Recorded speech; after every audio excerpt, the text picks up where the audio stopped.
So that's the thing, Shane, is that now Cleveland is seemingly ahead of us in building the stadium. And I know that a lot of people have seen some of the reaction from Browns fans. It's very similar to a lot of the reaction from Chicago Bears fans of like, why are we building a stadium with a dome? Football is meant to be played outside. This game was founded by people like George Halas, people like Paul Brown, who loved playing football outside in the elements. I get all of that. And you would think with all the Super Bowls over the last 60 years between the Browns and the Bears, that it's worked out pretty well playing outside. I think maybe it's time to try something new. Now, obviously, being inside has not helped the Atlanta Falcons or the Minnesota Vikings, but at the same time, it's the business of doing football. You can no longer spend public tax money on a building that is going to stay dormant for 350 days a year. It just isn't practical. It doesn't make fiscal sense. You need to build a facility, a stadium that is going to attract NCAA Final Fours, mega concerts like Taylor Swift that can be in the non-summer seasons, but also, most importantly, a Super Bowl. And now, right now, Cleveland is getting ahead of the Bears or Chicago in the hunt for another Super Bowl. Because when that stadium is complete, and I will let you know right now, whether you think Cleveland is a destination place in February or not, there will be a Super Bowl in Cleveland in that stadium, much like there was one in Minneapolis, Indianapolis, even New York City. Chicago needs to get its poop together and get started on its stadium. And speaking of getting it together, Shane, let's go ahead and start the show. Turn up your volume. Because you're about to listen to The Sick Podcast with Adam Ray. It's Hester trying to work it back to the middle. Gets past the first wave, and here he goes. It's Hester inside the 30. Hester's going to take it all the way for a touchdown. And no flag, 92 yards. The sickest Chicago Bears and fantasy football podcast. Sports entertainment like no other. It's gonna be sick. It's Wednesday night. You know what that means? It is time for Take It to the Rank. Another great show lined up for you here today. Some old friends rejoining us, which is going to be great, but just a little bit of business. I think sounds like I found a roommate for a potential Bears trip to training camp this season. So more details on that to come. So it looks like it's starting to look good that I'm going to be out there in Chicago at some point for the Bears training camp. And it'd also be cool to be on location because not only do I do work for the NFL Network, I'm still with the NFL Network, but I am still a co-host of the After Hour with Jim Rome on Jim Rome's Fast channel that you can actually hear the hour before this one.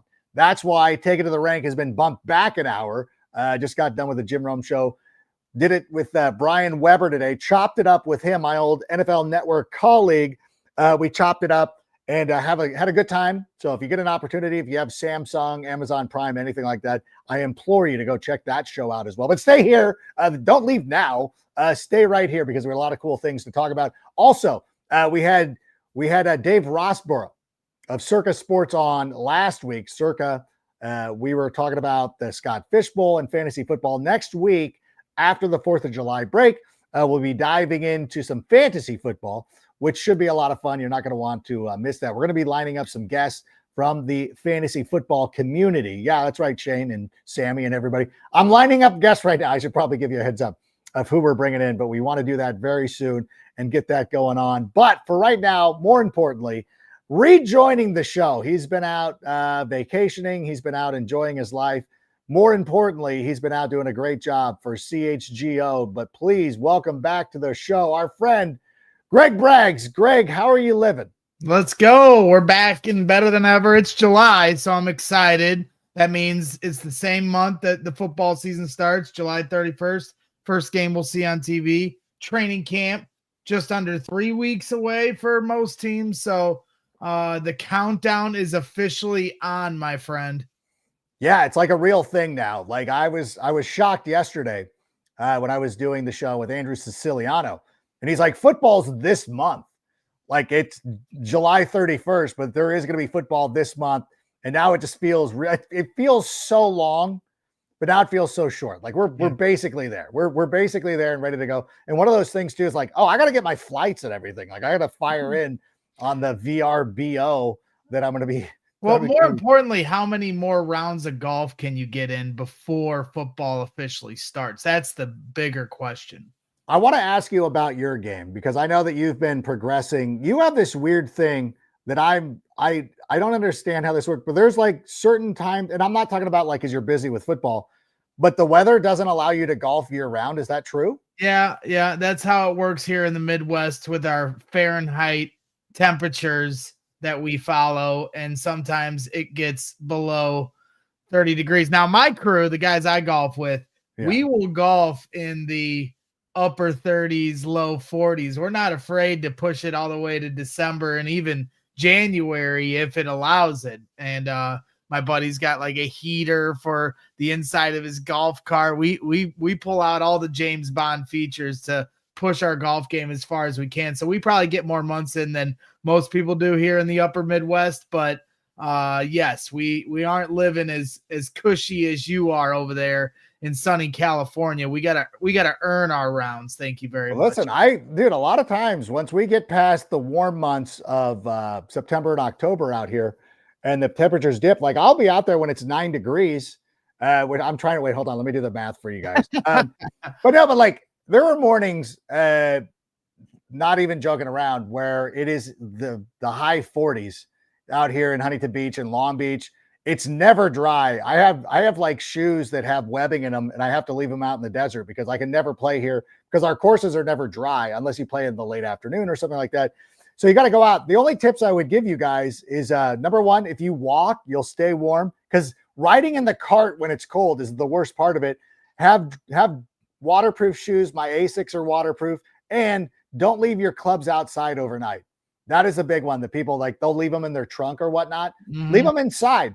Or even leave them next to the dryer and start the dryer running, and even throw your shoes in the dryer. Although make sure you tie the laces and put them in the door so they don't flip around. Okay. Just a couple of tips to get you going whenever you want to do that. But let's talk right now, though. I know everybody's like, enough golf talk. Only Captain Winks is he's enthralled with the golf talk. I do want to talk a little bit about the stadium situation in a couple of minutes. But right now, I think it's important to focus in on the thing that kind of happened.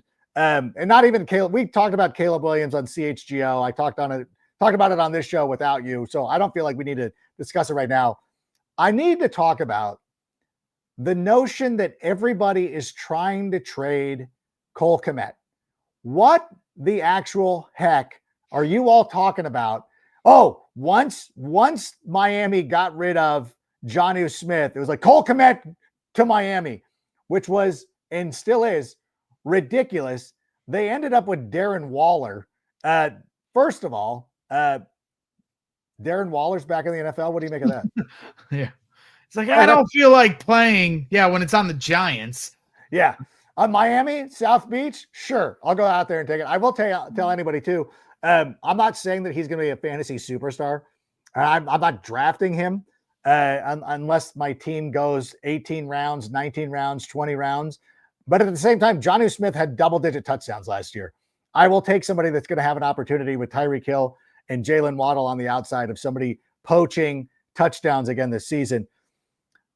But Cole Kmet is not being traded to the Dolphins. He's not being traded to the Steelers or anybody else. Why are people so insistent that they want to trade Cole Kmet? Well, I think we're all armchair GMs in certain ways. And, I think for a lot of fans, including myself, you start to look 3 steps ahead of where you're at. I mean, we went through this with, when Justin Fields, and now all of a sudden the Panthers might give the Bears the number 1 pick. And before the season's even over, you got talking heads like me saying, hey, they're going to, we're going to make a quarterback change, and you're already moving on before the season's over. And I think that's kind of an aspect of what you're going through now with Cole. They draft Colston Loveland at 10, and it's one of those situations where like, oh, well, Cole Kmet's not Ben Johnson's guy. Look, he got his Sam Laporta. He doesn't need Cole Kmet. Now you can use that asset to bring in something because this isn't a position of need. But I'll remind you, if you look at the Lions, they went through this a few years ago. They signed David Montgomery, and then a few months later or a month later, they draft Jahmyr Gibbs. And so you could sit there and say it's a little different situation, not apples to apples, but at the same time, you could sit there and go, well, they don't need David Montgomery. No, you use the two to balance off each other. And so, again, I understand there's a difference between 2 running backs and 2 tight ends. But if you look at Ben Johnson's offense, he's running 12 personnel, 2 tight end sets, 32% of his plays last year, which was 3rd most in the NFL. Yes, that's right. I did this research to find this exact stat out, and that's the only time you're ever going to hear statistics come out of my mouth. But I figured I'd bring this to the forefront. I talked a little bit about it last week on CHGO Bears. So I think that proves that putting the cart before the horse, Colston Loveland still has to get healthy. His shoulder is still something he's rehabbing.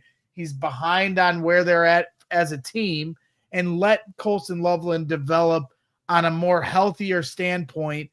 Is there going to come a day where they have to have a conversation and say, do we need both these tight ends? Sure, but that day isn't today, and that year isn't this year. When you hear things, and I know Ben Johnson has said this plenty of times, and this isn't new, but Ben Johnson has talked about building the offense from the ground up around Caleb Williams. And when I hear things like that, it leads me to believe that we're going to end up seeing more of Cole Kmet or more of Colston Loveland and Luther Burden III and all these guys, because none of this is going to be an apples to apples comparison with the Lions, but he's going to do it. And he's going to tailor make his offense to the players.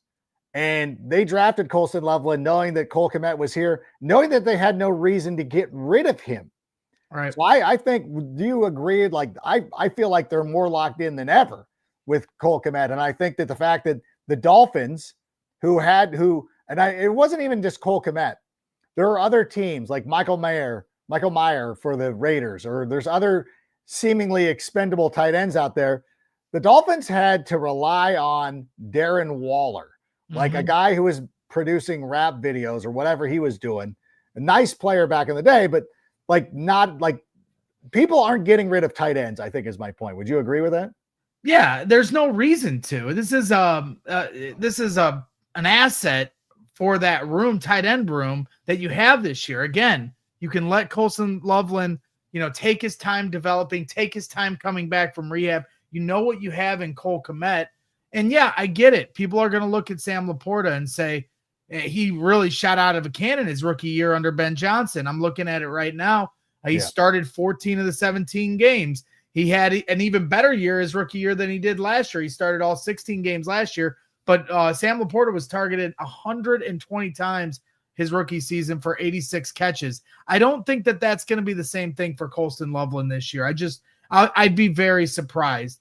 And again, with the 2 tight end sets they were running last year with Brock Wright as their secondary tight end, Cole Kmet ain't Brock Wright. He's a much higher level above tight end. But I saw somebody bring this up on Twitter, so I apologize to that person for not giving him a proper shout out here. But the quote that he cited that we'll hear a lot, and we've already heard this offseason, is Ben Johnson said, we're going to make the same things look different and different things look the same. And how better way to do that with the 2 tight ends you have, you line them up in 12 personnel and you start running 6, 7, 8 different plays out of that same formation. And both guys have the ability to go out for a catch and block. And so I just think that's something that Ben Johnson may not has had with 2 tight ends that are that have that ability to be weaponized. So I don't think Ben Johnson's in any hurry, or the Chicago Bears are in any hurry to give that up for this year. They're trying to win. So why would you give up, that kind of opportunity at, play calling and somebody that's a leader in your locker room? And that's another big standpoint with a coach in his first year, to have somebody like Cole in there showing these guys how to go about their business the right way. Yeah, and I think that one of the great things about Cole Kmet is that he's tried to hold people accountable and is not afraid to speak his mind. And obviously, he has a podcast on CHGO if we're pulling back the curtain. So there is a little bit of bias right there, but Sure. it's incredible. And by the way, I meant to say that I'm incredibly proud that you're quoting statistics, snap counts, snap percentages. That you're growing up. You're not just a meatball. You're a meatball with a side dish now. It's a great nuance. So I really Don't love it. expect too much of that. Oh, out of me, oh but my God. Like, we'll bust it out here. We'll bust it out. Very interesting. I really like the way that this is going, and it is interesting, but you will see a lot of teams at Pittsburgh, since we're on the top of the mind, will do this where they have certain tight ends who are nothing more Arthur Smith runs a lot of 13 personnel, which is 3 tight ends.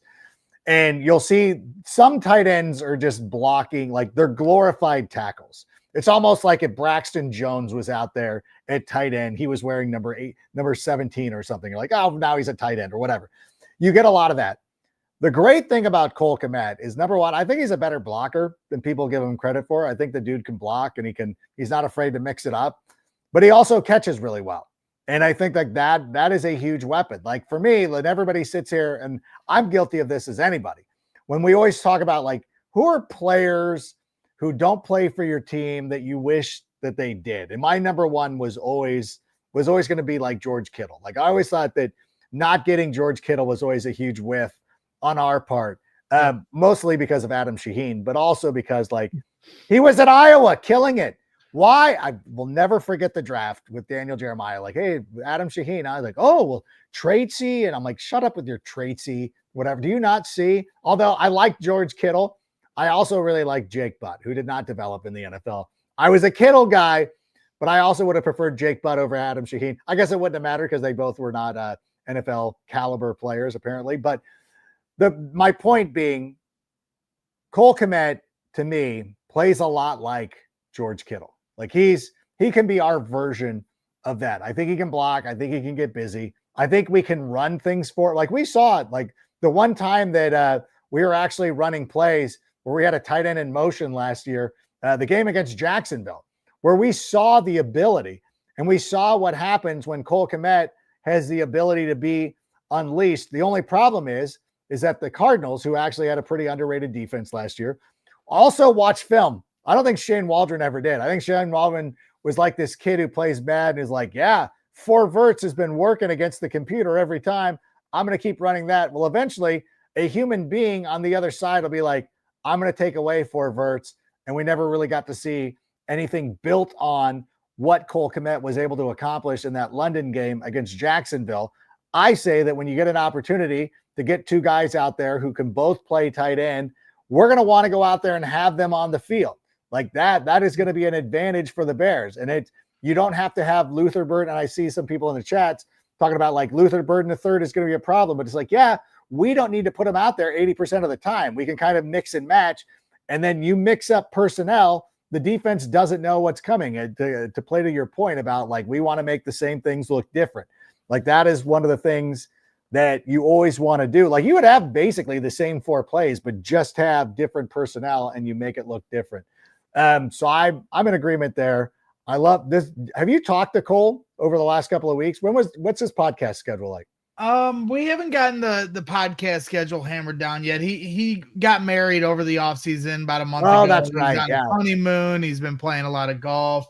So I've sent him a couple, well wishes here and there, but haven't hit him with the hard hitting football questions yet. And when the season goes on, I'll give him my advice on, the week to week game planning, of course, but we haven't gotten to that point yet. But no, I'm with you. And I think that, when you look at even when Colson Loveland is ready to play, the thing that he's best at is separation, especially downfield. And those are things that are going to take time to develop. You saw last year with Caleb, still trying to work through that chemistry of downfield, accuracy and connectivity with DJ Moore and Rome Odunze and even Cole to that effect. And, I think one of the things that Ben Johnson is really going to hammer home with Caleb, and we heard about this at minicamp when Courtney Cronin asked Ben Johnson about a 7-on-7 rep where he went up to Caleb after a completion and, said something to him. Courtney asked, hey, what was that about? Did he go to the wrong receiver because he hit it on a check down? He goes, no, the ball wasn't out fast enough.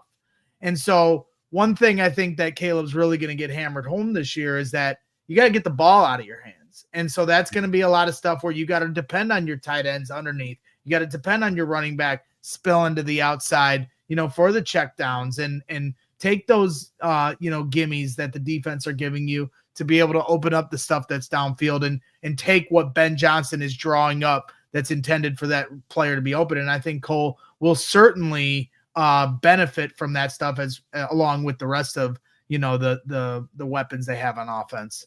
And speaking of Caleb Williams, I was listening to something that Matt Hasselbeck was talking about recently. I don't know how recent the interview was, but he was talking about Caleb taking sacks, and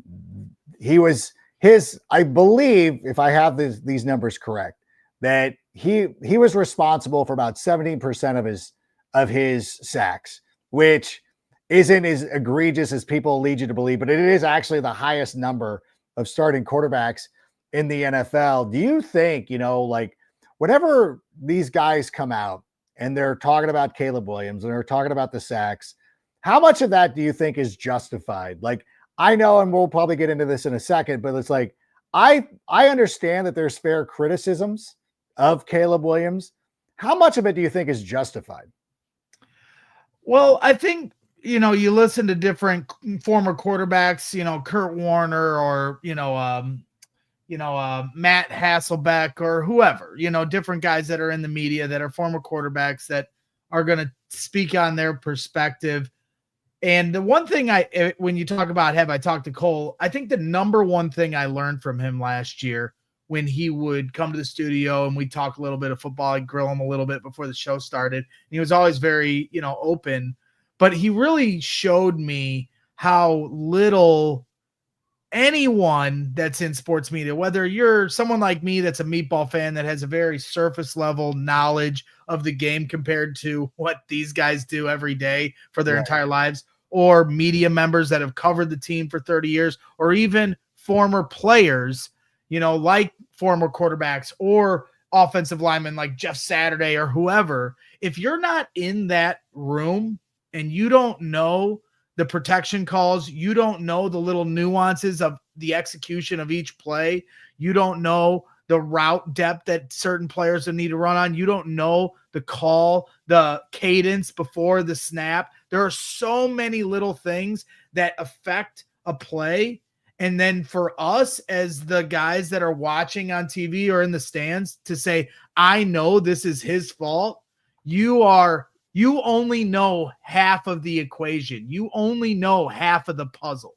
So unless you're in that film room, you're speaking out of turn. Now, if you are a guy like, the QB school, JT O'Sullivan, he does a great job.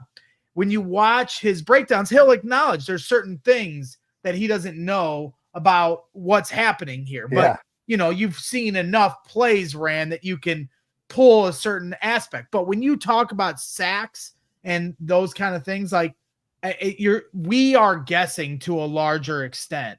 And so I don't really care what PFF says or whoever says about the percentage amount of sacks. All I know is when you have 68 sacks are a quarterback stat in large part, because even if you have offensive line breakdowns or a play call that wasn't right, you can still get the ball out of your hands. You can still throw the ball away. And so those are the things when you hear Ben Johnson say, got to get it out quicker, got to get it out quicker. And Caleb Williams acknowledging the struggles he had at the line of scrimmage pre-snap. I think when you put those things together and those are the pieces of the puzzle to add to it, you can start to take away like, hey, Caleb's got to own a large majority of these. And that's the job of the quarterback, is to bail the rest of your team and your coaches out at times. And then hopefully Ben returns that in kind by bailing him out by calling plays that make sense. And that's something the last few quarterbacks really haven't had the luxury of.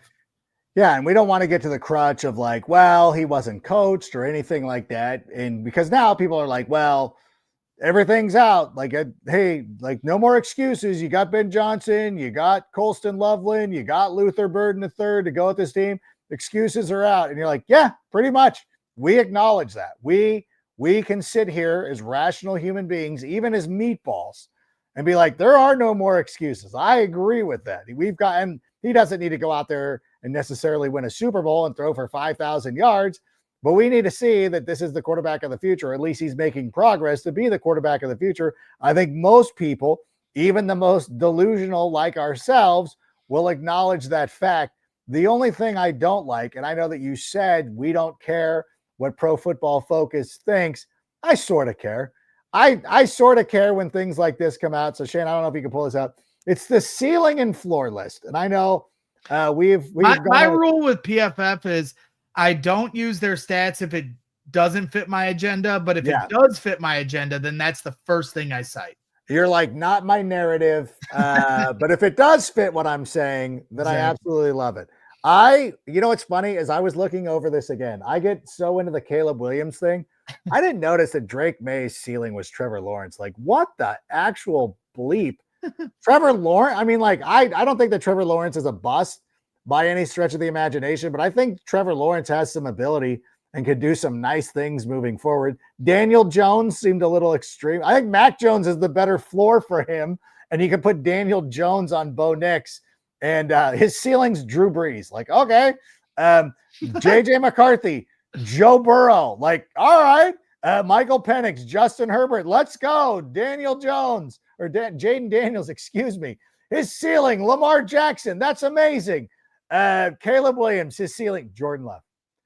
You do not put out something like, why? This is the thing that pisses me off more than anything about this. It's not the Jordan Love thing, because I find that hilarious because, number one, I would say Caleb Williams is already better. Caleb Williams has already reached his ceiling because he's better than Jordan Love, unless you didn't watch 2 games last year, because Caleb Williams should have swept his butt, and he's already better. So mission accomplished. The floor is bust. Like, why? Like, lean into it. Just put Mitch Trubisky that you know you wanted to. But that's the point. That's how you know. That's the tell that they did this just to trigger us. They, like, specifically you, Adam, right? They knew they'd get you here because Bo Nix, the floor is Mac Jones. You could have just put bust. Yeah. You put Mac Jones. So that's the tell. So to me, that's the funniest part about this, you know, is we're going to give Bo Nix an actual player and not bust, but Caleb Williams will just put bust. You did have like Mitch Trubisky was waiting there for you, and you just didn't take it. And it's just preposterous. I want to do and again, like, people like PFF is not one person. It's multiple people. There's a lot of writers who do this. I don't know. Actually, I do know who the guy. I don't care. I'm not going to say his name because that person was like probably sitting there penning. I think highly of myself to be like, this guy's like, well, I'm going to get on the insiders because Rank's going to bring this up on the insiders with Tom Pelissero and Mike Garafolo, and they're going to laugh at this. For like, I'm not even going to do that for you guys. You're not even getting that kind of record. You're not even getting that kind of love. By the way, somebody was asking. Windy City Sports Cards gave me this hat for somebody who was just asking. Anyways, the thing of it is like, it's so. I want to do this now. I want to go out like here. I'm going to give you my ceiling and my floor for Jordan Love. This is independent of Caleb's because I think Caleb's already better. My floor for Jordan Love is Malik Willis. His ceiling is Ryan Tannehill. That fair? That's pretty good. Tannehill is good, right? Tannehill got to a AFC championship game. Isn't that fair? Yeah. Yeah. What a random, like, Jordan Love. Like, I don't even think they're the same kind Jordan Love's ceiling is Caleb Williams' rookie year. Yeah, that's it. That was about as good as it's going to get. Isn't Jordan Love in like his 10th year already? Like he was in the same draft as Justin Herbert, but Justin Herbert has like 10 seasons, it feels. I don't know. Yeah. Tua Tagovailoa, like they're already debating on if Tua Tagovailoa, if they need to move on from him. That was the draft right there. It's wild to me. All right. What did I have coming up next? He doesn't like it. Oh, this was kind of cool. So our friends over at Sleeper, we're doing this. This is the kind of season, the time of season when we're like, what are we going on the air with? When I was on the After Hour today, we were talking about the greatest game show host of all time. Like that's where we are. And if Brian Weber was not he's such a technician of a great host that really knows how to rein me in, because we were on the cusp of doing 20 minutes on the Pet Shop Boys, but he reined me in. So I'm trying to avoid those pitfalls here. Sleeper put out this thing and they're like, what is the greatest Bears moment that you can remember? Now, obviously I would say this, and I would want to go outside of the Super Bowl, because we have like Devin Hester winning Super Bowl. Okay, take those out of the equation. And even like, I don't know, the NFC champion, even that's too easy. Shane, are we allowed to run this video off this tweet? Can we do that? Are we allowed to do that? I don't know. Sammy never does. I don't know if you will. Do we have that sleeper tweet? If we're not allowed to run it, we're not allowed to run it. But it doesn't. I was actually thinking of this. Like, I was trying to think of my favorite Bears moment. So anybody who is here watching the show right now, live on YouTube, sitting here in the comments, outside of the Super Bowl plays, and I'll give you a second to think about it as I go out there and explain mine, and I'm going to give Greg an opportunity too, because I don't know if he read the rundown and knows that I was going to bring this up.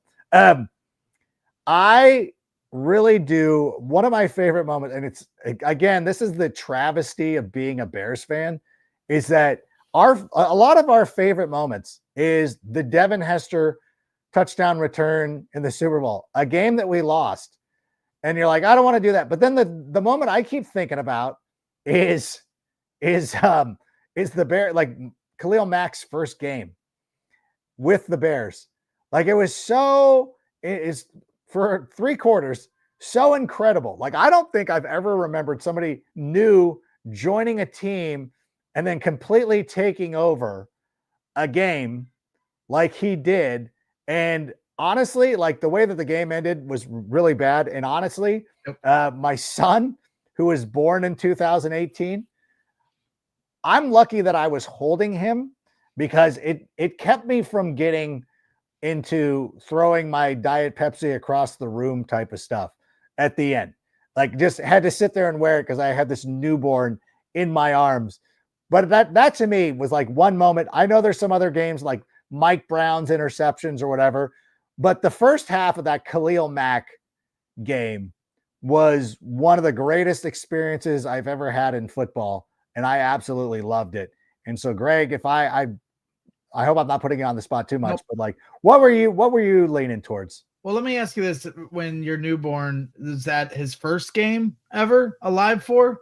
I mean, outside of preseason, yeah, it would be. Outside of preseason, because before I get to my list, I realized one day, because I was born in 1985, so I was 2 months old when the Bears won the Super Bowl. So I'm able to say that I was alive for a Bears Super Bowl. Absolutely. I'm still waiting to actually experience one, but at least one was within my lifetime. Not really much to say for that, but at least I can say it.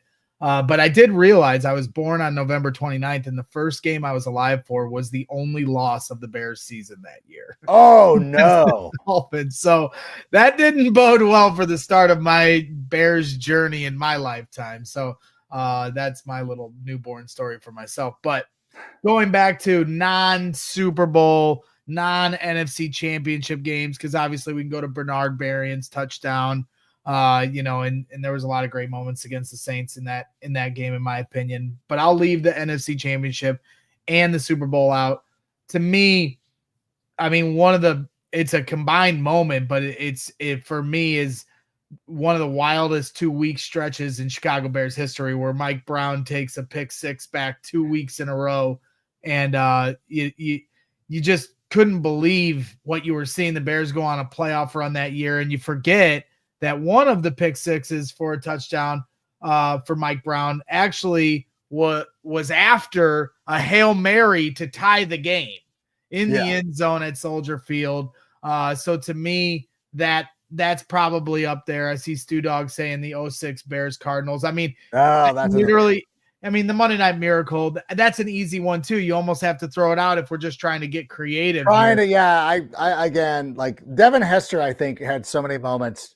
Like by every Devin Hester moment for me. You almost have to eliminate Devin Hester, because he also had the return against the Vikings in the outdoor game at Gopher Stadium too. Like there was, and then like knocking Brett Favre. Like I think we ended Brett Favre's career I remember this correctly. Yes, like that part of it. Like, Corey Wooten ended Brett Favre's career. Devin Hester breaks the all-time record for return touchdowns, and the Bears won the division that night on an icy field where the Bears and Vikings are playing on the Minnesota Gophers Stadium, where they don't have a heated field because they're the Minneapolis Dome imploded, their roof imploded, so they had to play outdoors. And anybody that played in that game will tell you they were basically playing on concrete.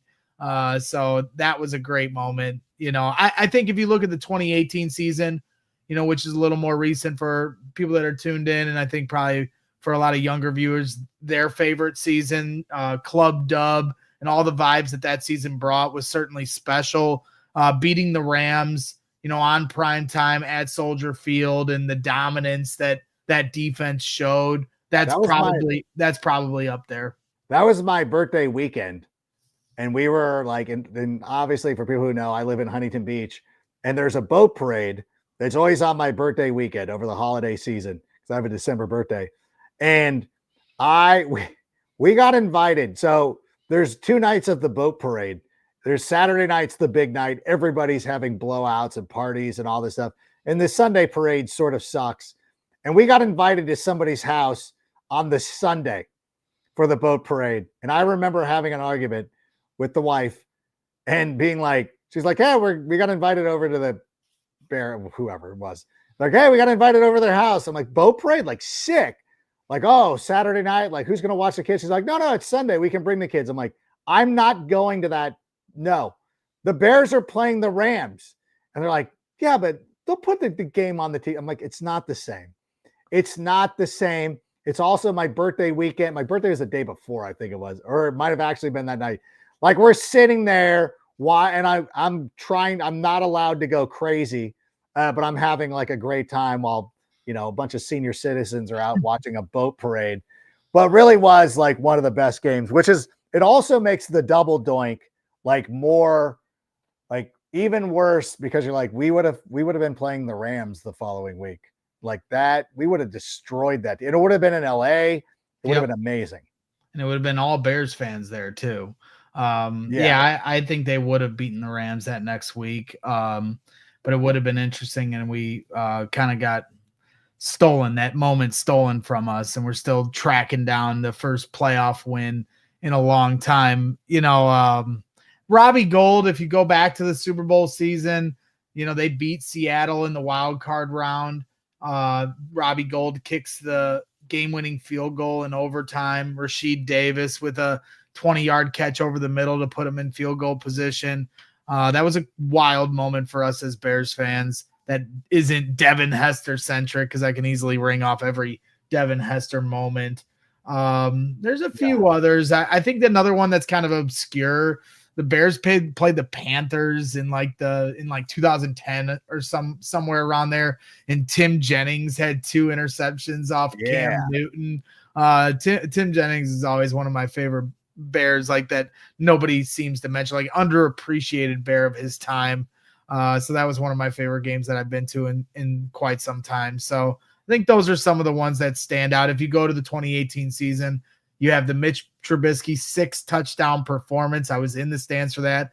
You should have seen the look on Bears fans' faces as it was like the Messiah had showed up. We've never seen offense like that in a singular game. And so we didn't know how to act. And so that was a crazy moment. And then the Bears beat the Packers at Soldier Field at the end of the year to clinch the division. Leonard Floyd flipping Aaron Rodgers on the ground, doing the belt. I see somebody bringing up Peanut Tillman, and that reminds me of the Bears playing in Nashville against the Tennessee Titans, where Peanut Punch had 3 or 4 peanut punches in one game, and Urlacher had a pick 6. That game was mayhem, and all the Bears fans showed up. So, I can ring them all off. Those are, we don't get like the Patriots fans, they wouldn't know what to do. What's your favorite Super Bowl? Well, if you ask a Patriot fan, take out all the Super Bowls, take out all the playoff games, and tell me your favorite Patriots memories, they've had so many regular season wins that they've probably taken for granted that they probably wouldn't really be able to ring them off like we just did. Because for us, those regular season wins that we just talked about are special for us because we don't always have teams like that. No, and it's true. And it's like, speaking of the kids and everything like that. So my daughter, whose birthday was yesterday, her first Thanksgiving game was Brett Favre Appreciation Night, where the Suits thought that they would embarrass the Bears and, have a Packers victory on Brett Favre Appreciation Night. And Jay Cutler stuck it to him and beat. Like, that one was another great moment. Like, I remember, like, and it was, hard not to get choked up and stuff like that. And really, when you think about like what bad people Brett Favre and Aaron Rodgers turned out to be, it's even better. Like, these are really terrible people. Like, whether, like, Jay Cutler, wherever you feel about his ideology, still feels like a decent person. Like, he's not, like, he hasn't defrauded some charity. Like, you know what I'm saying? Like, he's not an awful person. So, like, that part of it is sweet. Obviously beating Rodgers for the playoff, like the back, because I'll always throw up the photo of the back sack and people will be like, why are you celebrating that? And I'm like, you obviously have no nuance of Bears hit. Like, this was a very important game. And if Eddie Jackson hadn't bummed out his knee, who knows what could have happened. That was actually when he was playing well. We also have, I don't remember, did we beat Pittsburgh when Jay Cutler took that man's soul? God, the time that he stuck that defensive back on the run, it was so fascinating. I forgot if we won or lost. Like, I think they won that game because I think it was Cutler's second year with the Bears, but he ran him over. I think it might have been Ryan Clark, to be honest with you, but I can't remember. That would make a lot of sense if it was, because now it makes sense why he's always going against the Bears. Somebody here will be able to be like, another game that stands out. Josh McCown going off against the Dallas Cowboys. When you talk about, oh my God, memorializing Brett Favre, that was the day they memorialized Ditka, I believe, at halftime. And Josh McCown tears up the Cowboys, and they didn't punt. They didn't punt in that game. That was something that stood out to me, was they scored on every offensive possession. Could you imagine? This is the Bears team last year that I think had 6 collective points on their first drives last year and no touchdowns. And that was a game where they scored on every possession. A little earlier in my days, which was when I was more fixated on anything Michael Jordan was doing, was the blocked field goal. Right after Walter Payton passed away, Brian Robinson blocks the field goal. That was a big moment, I think, for all Bears fans that they'll always remember too. So those are some of the ones. I guess I could keep ringing them off, but that's why we love this, man. I'm so excited for the season to start because, like, for me, that's what I'm a moment chaser. And so that's why I love sports. Is I live for the moments, and they come and go so quick, but that moment that you have it, even for that second, I always make sure I appreciate it as the hysteria is happening, because that's why we watch. I don't watch for all this grieving and pain and suffering. I watch because I'm waiting for that moment of hysteria and happiness and championships or lack thereof. But hey, we'll eventually get one here in Chicago with the Bears. If the Cubs can do it, anyone can do it. No, I feel the same way. Kyle also rung in with the last comment here. Caleb Williams beating the Packers last game of the season after a 10-game losing streak. That's going to be one that we trade on when we're doing this 5 years from now. Like, remember where we were when, like, how awful our lives were that we were celebrating snapping a 10-game losing skid, not only in general, but to the Packers, Caleb Williams. And Caleb Williams has still never lost in Lambeau, or whatever the conversation will be at that point. Like, that will be one that I know that we talk about for quite some time. Before we get out of here, though, and do let everybody know, we also, the Tape Never Lies Network, I'm assuming it's coming on pretty soon. U.S. Guatemala already going. I think AEW is going to be starting here in about 12 minutes. But the Cubs, don't forget, the Cubs are starting up here in 20. The Angels are playing right now. Are you guys over 500? We're at 500 right now, and we're facing a guy with a 10 ERA, which means we're losing. So I'm not even I don't know. The kids will let me know. I haven't heard any positive scream. I haven't heard screaming one way or the other, so it can't be too bad or too good. But I did want to ask you, I know we've talked about this. You've said that you expect an announcement or a shovel in the ground with a stadium. How are you feeling right now? Cleveland, it feels like, is jumping the gun on us. I talked about this in the open. Are we worried about Cleveland beating us to a Super Bowl? Well, nothing certainly would surprise me when it comes to Chicago politics. It certainly felt like in January that we were inching closer to a shovel in the ground announcement. And even if the one shovel is, more for the media, but the process of building the stadium certainly would take a lot longer. But when they started to close the deals on the tax situation in Arlington Heights, and they've started to get some road work approvals, and I know a lot of people in the trades, and I've heard whispers about, maneuvering this way and the other about, things that are going on in Arlington Heights that have to do with the potential of the Bears move there. I felt strongly that announcement was going to happen this year, but nothing ever ceases to amaze me when it comes to the red tape that is Chicago politics and Illinois politics. And Kevin Warren certainly has his hands full when it comes to that. So, do I think there will be an announcement 3 weeks before training camp? I don't. I apologize to those that I got their hopes up on this, but it just feels like this is going to continue to get stretched out. Why?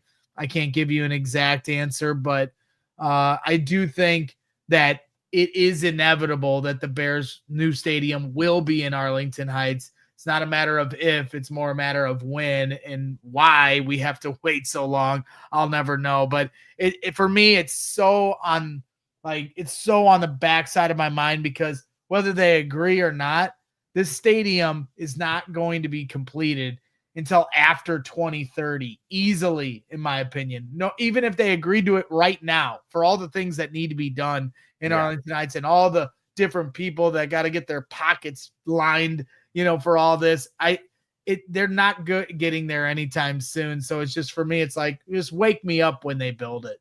Yeah. My kids will be able to enjoy it, I guess. I don't know. It's one of those, whenever they talk about, so like, I'm actually now getting to an age of when they talk about, hey, there's a stadium in the future. They might someday build a bullet train to Las Vegas. You're like, that's over for me. Like, when I'm not going to be around to enjoy it, so I don't care now. No, I'm just kidding. But now there's like, oh, these things are like getting pushed. Like, I would like to see this. Like, let's try to get this done. It's gonna be cool once it's done. Like, the idea of it. I went to the proposal when they had a town hall meeting at a local high school in Arlington Heights, and this was, almost 3 years ago now at this point. And they showed all the blueprints of how they were going to make not just the stadium look, but the whole Arlington Heights property that they own. And it was going to be like littered with hotels and, restaurants, and a river's going to run through it, and a bridge, and all this, the bells and whistles, and so it certainly looks cool. And when it's done, I think we'll all be able to enjoy it as Bears fans. But I also am not really in any big hurry. I know most people don't like Soldier Field, but for me, I've got my process locked down for how I go to Bears games. So it's never been that big of a burden for me to go to games as it is maybe for others that aren't as keen on the little secrets and ins and outs of what to do and not to do when you go to a Bears game. So I love Soldier Field. I don't care how long they stay there, but when it's time for a change, I certainly will welcome a new stadium, because I've been in some of the newer stadiums. I went to Tottenham Hotspur Stadium last year, and that's a state-of-the-art facility. And the Bears could certainly use one of those. No, for sure. And even when guys like Terrence Young, who lives downtown, has the easiest access to Soldier Field, is like, we should probably move. They got to go out there and they got to do that. The only thing that I will say, though, is that SoFi Stadium has been around since, 2019, 2020, the COVID type stuff.